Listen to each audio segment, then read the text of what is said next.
In a world obsessed with youth, there's one thing mature men possess that instantly captures attention without saying a single word. It's not expensive clothes, luxury watches, or perfect looks. It's something far more powerful, a quiet presence rooted in confidence, discipline, and emotional control. Women are naturally drawn to older men who understand themselves, move with purpose, and wear simplicity like a symbol of strength. Stoicism teaches that true attraction begins within, and the men who master their emotions often become unforgettable without even trying.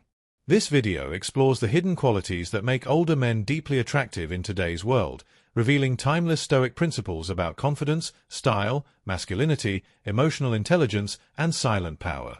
If you want to understand the psychology of attraction, self-respect, and the traits that naturally command admiration, this story will change the way you see modern relationships forever. SEO keywords. Stoicism, older men, women attraction, why women like older men, masculine energy, Stoic mindset, emotional intelligence, confidence in men, mature men attraction, silent confidence, self-discipline, alpha male psychology, timeless masculinity, attractive older men, Stoic philosophy, female psychology, charisma for men, confidence and attraction, relationship psychology, self-improvement for men, wisdom and attraction, masculine confidence, high-value man, emotional control, modern Stoicism, dating psychology, mature masculine energy, powerful men habits, calm confidence, attractive personality. He sat quietly in the corner of the cafe while younger men fought desperately for attention. Loud voices filled the room, expensive outfits flashed under the lights, and forced laughter echoed from table to table. Yet somehow, her eyes kept returning to him. He wasn't trying to impress anyone. His movements were calm, controlled, almost effortless. The dark jacket he wore was simple, but it carried a strange sense of authority. Not because of the fabric, but because of the man inside it. She noticed the way he listened more than he spoke. The way silence never made him uncomfortable. Most men feared silence because they thought attraction lived inside endless words. But he understood something they didn't. Presence speaks louder than performance. When he finally looked at her, it wasn't with hunger or desperation. It was calm awareness. A look that said he had already faced pain, failure, loneliness, and still remained standing. Women rarely admit it openly, but emotional stability is one of the most magnetic traits a man can possess. Especially in a world full of chaos. The younger men around him constantly checked their phones, seeking validation every few seconds. But he remained untouched by the noise. That mystery slowly pulled her closer. She wanted to understand why his calmness felt safer than all the excitement surrounding her. And the truth was simple: a man who controls himself becomes unforgettable. He didn't wear confidence like arrogance. He wore it like peace. Every wrinkle on his face carried experience instead of insecurity. Every pause in his speech carried thought instead of fear. Without realizing it, she began comparing every other man in the room to him, and none of them felt the same anymore. The more she observed him, the more invisible everyone else became. It confused her at first. He wasn't the richest man in the room. He wasn't the loudest. He wasn't even trying to attract attention. Yet there was something rare about a man who no longer needed approval to feel valuable. That quiet independence created a gravity impossible to ignore. When someone accidentally bumped into his table and spilled coffee near his hand, he didn't react with anger. No dramatic outburst. No wounded ego demanding respect. He simply moved his cup aside, looked at the embarrassed stranger, and gave a calm nod as if nothing important had happened. That single moment revealed more strength than any display of dominance ever could. Most men spend years trying to appear powerful. But true power reveals itself in restraint. She had dated men who were handsome, ambitious, and charming, yet many of them carried invisible desperation beneath their confidence. They needed constant reassurance, constant validation, constant attention. But this man seemed complete on his own. And strangely, that made her want his attention even more. As the evening grew darker, the noise inside the cafe became softer. Conversations faded into the background while her curiosity about him grew stronger. She wondered what kind of life teaches a man to become this calm. Pain, perhaps. Loss. Failure. Time. Stoicism was not something learned from quotes on the internet. It was carved into a man through experience. He finally stood up to leave. No rush. No performance. Just quiet certainty in every movement. And for a brief second, she felt something unusual, fear that she might never see him again. That feeling surprised her because she barely knew him. But deep attraction rarely begins with logic. It begins with emotional impact. Some people enter a room loudly and are forgotten quickly. Others barely speak and remain in your mind for years. As he walked toward the exit, several people unconsciously moved aside for him. Not because they were told to, but because genuine presence naturally creates space around itself. He thanked the waiter politely, adjusted his coat, and stepped into the rain without hesitation. She watched through the window as he disappeared into the dark street, calm and unshaken by the storm above him. And that was the moment she realized something dangerous about older men like him. The less they seek attention, the more unforgettable they become. She stayed frozen near the window long after he vanished into the rain. The city outside moved endlessly, headlights cutting through the darkness, strangers rushing through cold streets, people chasing distractions that would mean nothing tomorrow. Yet her mind remained trapped on the man who had walked away without even trying to leave an impression. That was his power. Most people force themselves into your memory through noise. But rare individuals enter your mind through stillness. The next evening, she returned to the same cafe without fully admitting why. Part of her told herself it was coincidence. Another part already knew the truth. She hoped he would be there again. And he was. Same corner. Same calm posture. Same quiet energy that made the entire room feel smaller around him. This time she noticed details she had missed before. The way he observed people carefully before speaking. The way he never interrupted conversations. The way he carried patience like armor. Even his clothes reflected discipline. Clean, classic, effortless. Nothing desperate. Nothing exaggerated. He dressed like a man who understood that elegance whispers while insecurity screams. For a moment, she considered approaching him. But something stopped her. Not fear of rejection. It was the strange feeling that this man could see through people too easily. Older men who master themselves develop a dangerous ability. They stop being impressed by appearances. Beauty alone no longer controls them. Attention no longer weakens them. And because of that, women often feel more emotionally exposed around them. One of the waitresses approached his table with nervous energy. She smiled too hard. Played with her hair. Laughed at simple comments that weren't even jokes. He remained kind but composed, never exploiting the attention he received. That restraint only made him more attractive.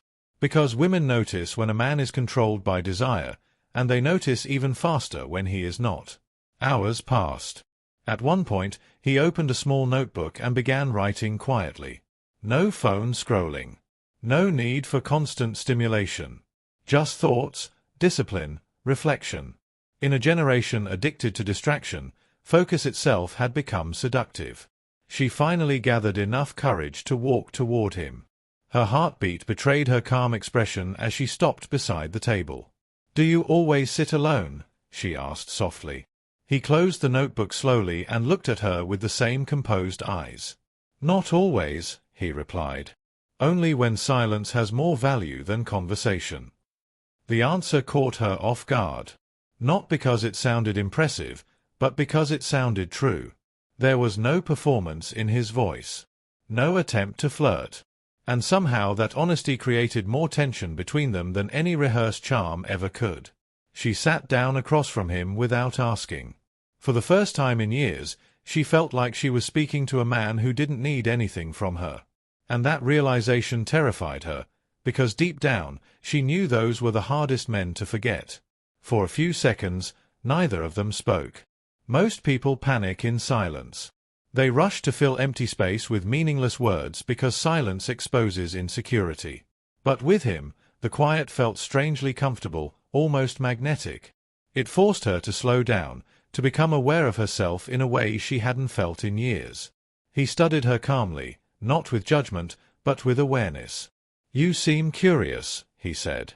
She smiled faintly. "You seem difficult to read." "That's because most people only understand reactions," he replied. "Calm people confuse them." His words settled heavily in her mind.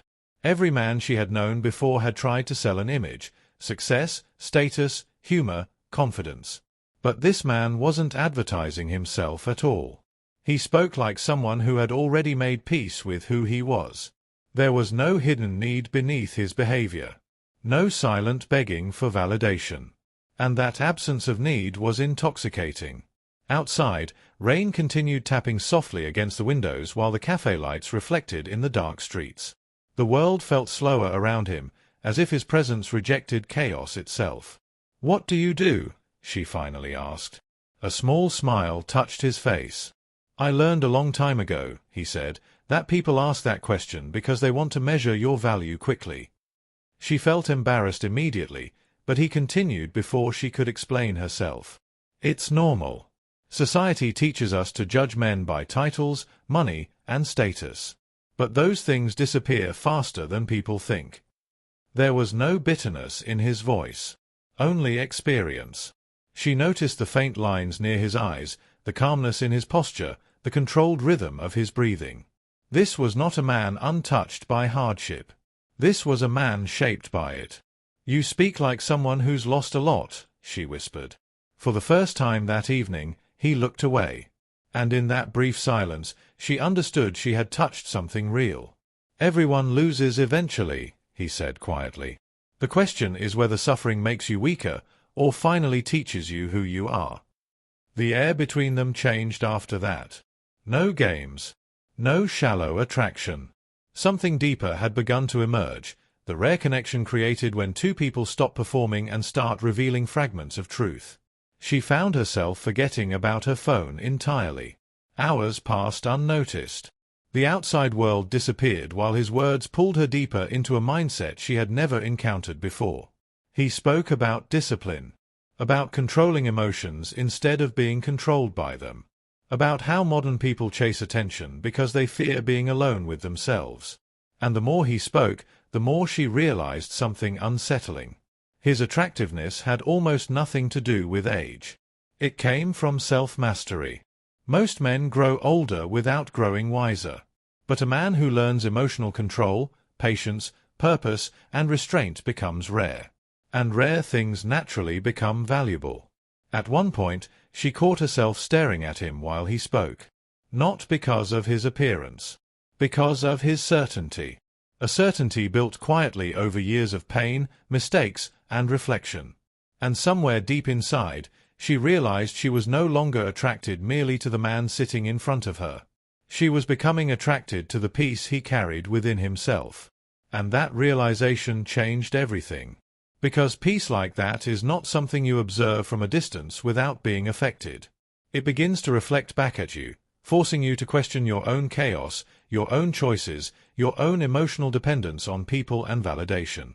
She shifted slightly in her seat, suddenly more aware of her own thoughts than his presence.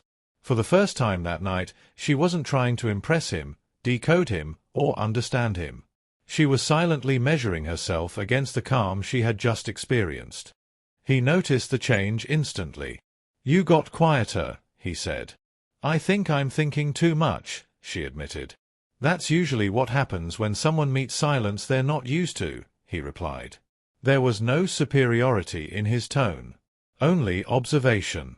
As if he had seen this reaction many times before. She hesitated before speaking again. "Does it ever get lonely, living like this?" He leaned back slightly, as if the question required honesty rather than philosophy. "Loneliness comes from needing too much," he said. "When you reduce need, you reduce suffering. But most people confuse peace with emptiness." The words lingered in her mind longer than expected. She had always believed attraction was built on excitement, emotional highs, attention, constant reassurance, unpredictable intensity. But sitting here, she was experiencing something completely different. A grounded energy that didn't rise and fall. A presence that didn't chase her, yet somehow held her attention more strongly than anyone who ever had. Outside, the rain softened. The cafe grew quieter as the night deepened. Chairs scraped lightly against the floor, cups clinked, conversations faded into endings. Time itself seemed less urgent. She realized she didn't want this moment to end. Not because of romance, but because of clarity. Still, a part of her resisted it. The mind always tries to pull people back into familiar patterns: noise, distraction, emotional chaos disguised as connection. "I don't understand how you stay so calm all the time," she said. He looked at her for a long moment before answering. "It's not calmness," he said. "It's awareness. I stopped reacting to everything that doesn't deserve control over me." That sentence landed differently. Because it wasn't advice.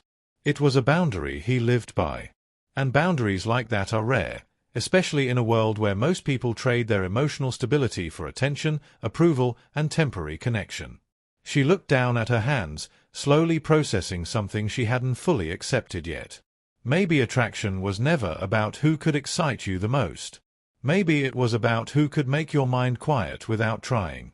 And in that quiet, something subtle began to shift inside her, not toward him as a person, but toward the kind of life he represented. A life built not on reaction, but on control. And as she lifted her eyes back to him, she realized this conversation had only just begun to reveal how deep that control really went. He didn't rush to fill the silence that followed.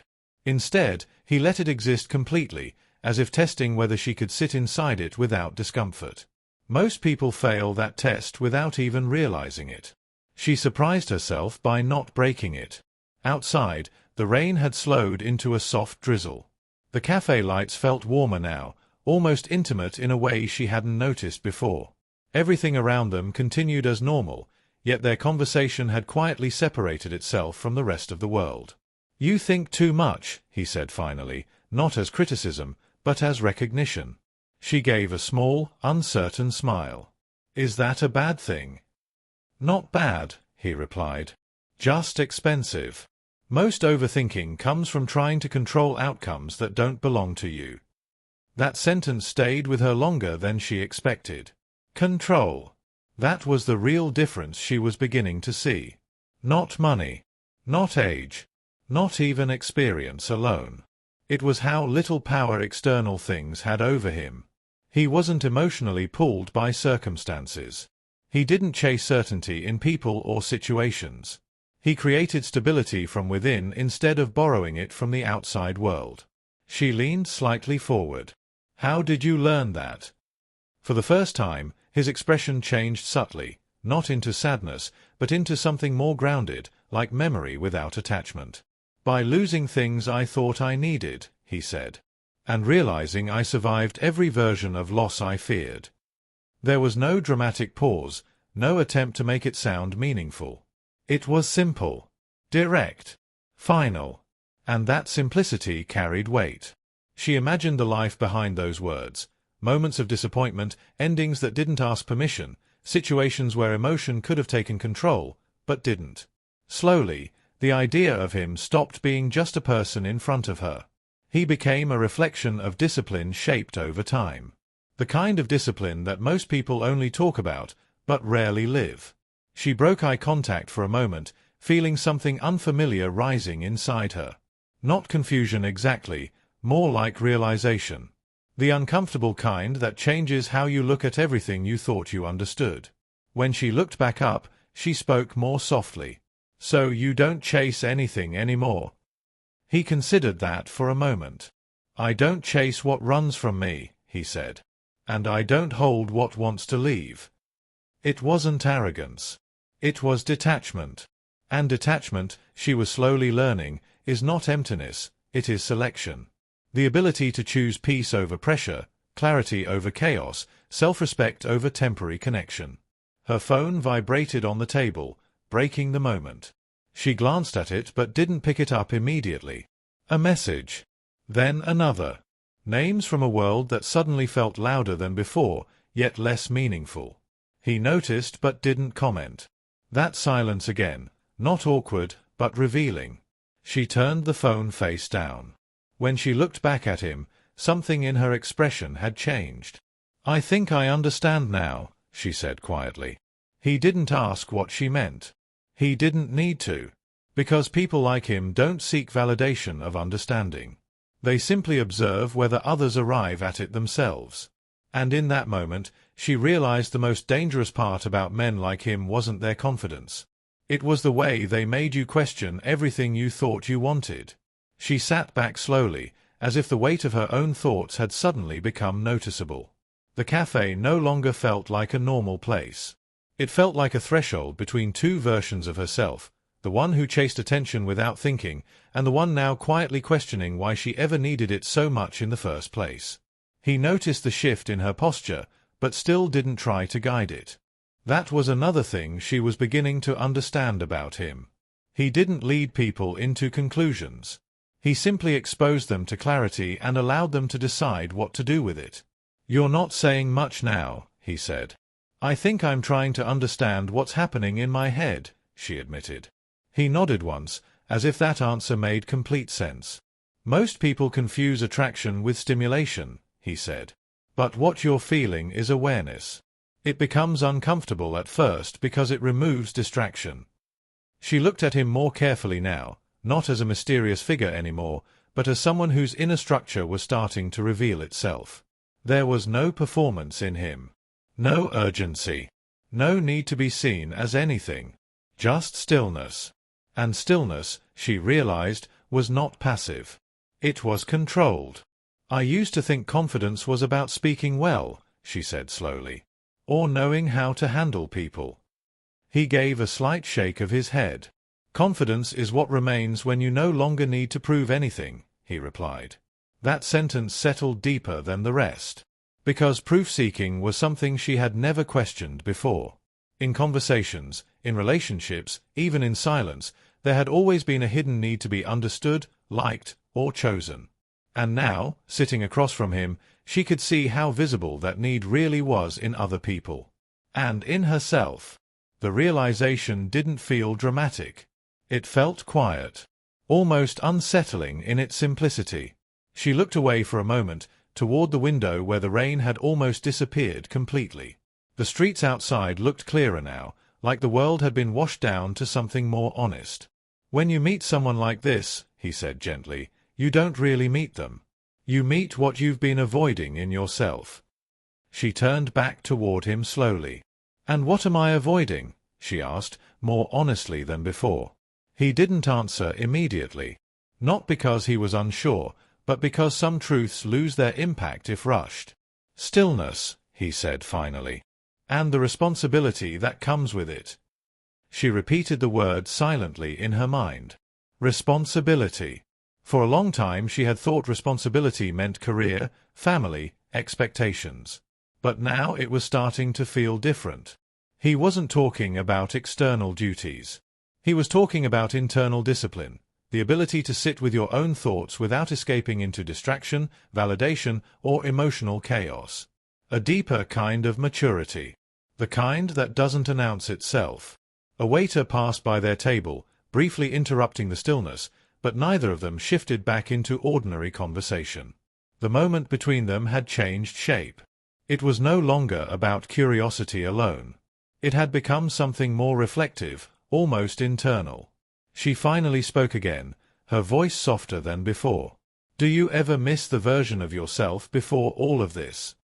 For the first time that night, something like a pause settled over him. Not hesitation. Recognition. "I don't think I miss him," he said. "But I remember him clearly." And he was different. "He was louder," he replied calmly. "Not in voice, in need." That word again. Need. It seemed to be the root of everything she was beginning to see. Need for approval. Need for attention. Need for certainty. Need for emotional reassurance. And slowly, she was beginning to understand how much of life was shaped by managing those needs rather than mastering them. She looked at him again, and this time there was no confusion in her gaze. Only curiosity about what comes after realization. And he, as if sensing that shift, leaned slightly forward for the first time that evening. As if what he was about to say next was not part of conversation anymore, but the beginning of something deeper she hadn't yet stepped into. He looked at her for a moment longer than before, not studying her appearance, but her attention, as if checking whether she was truly ready to hear something that couldn't be unheard once understood. Then he spoke more slowly. "Most people stop at realization," he said. "They think awareness is the destination. It's not." She didn't interrupt. "That's where the real discomfort begins," he continued. "Because once you see your patterns clearly, you can't pretend ignorance anymore. You either change them or keep suffering consciously." The words didn't feel like advice. They felt like a mirror being held steady. She felt something tighten inside her chest, not fear exactly, but recognition. A quiet confrontation with everything she had avoided naming in herself for years. The reactions. The emotional dependence. The subtle need to be chosen rather than simply being whole on her own. Outside, the cafe lights flickered slightly as the evening shifted into night. The world kept moving, but their table felt separated from it, like a space where honesty was no longer optional. "And most people choose suffering," he added calmly, "because change costs identity." She frowned slightly. "Identity?" He nodded. "The version of yourself you're familiar with. Even if it's unstable, even if it's reactive, it feels safe because it's known." That line landed differently. Known pain versus unknown discipline. She looked down at her hands again, this time not to avoid eye contact, but to process what was rising inside her. It was uncomfortable in a strange way, like realizing a room you've lived in for years was never actually built for comfort, only familiarity. "I don't know if I can just become that calm," she said honestly. He didn't smile at the doubt. He didn't reassure her either. "That's because you're still thinking in terms of becoming," he replied. "But discipline isn't becoming someone else. It's removing what you are not." Silence followed again, but this time it felt heavier, not empty, but active. She realized something subtle in the way he spoke. He never positioned himself as above her. There was no superiority in his tone. Only distance from his former self. As if he wasn't trying to impress her with who he was now, but simply explaining what he had stopped being. A life stripped down, not built up. She finally looked at him directly again. "Does it ever get easier?" she asked. A faint pause crossed his expression, not uncertainty, but honesty being measured carefully. "It doesn't get easier," he said. "It gets clearer." She repeated it in her mind. Clearer, not easier.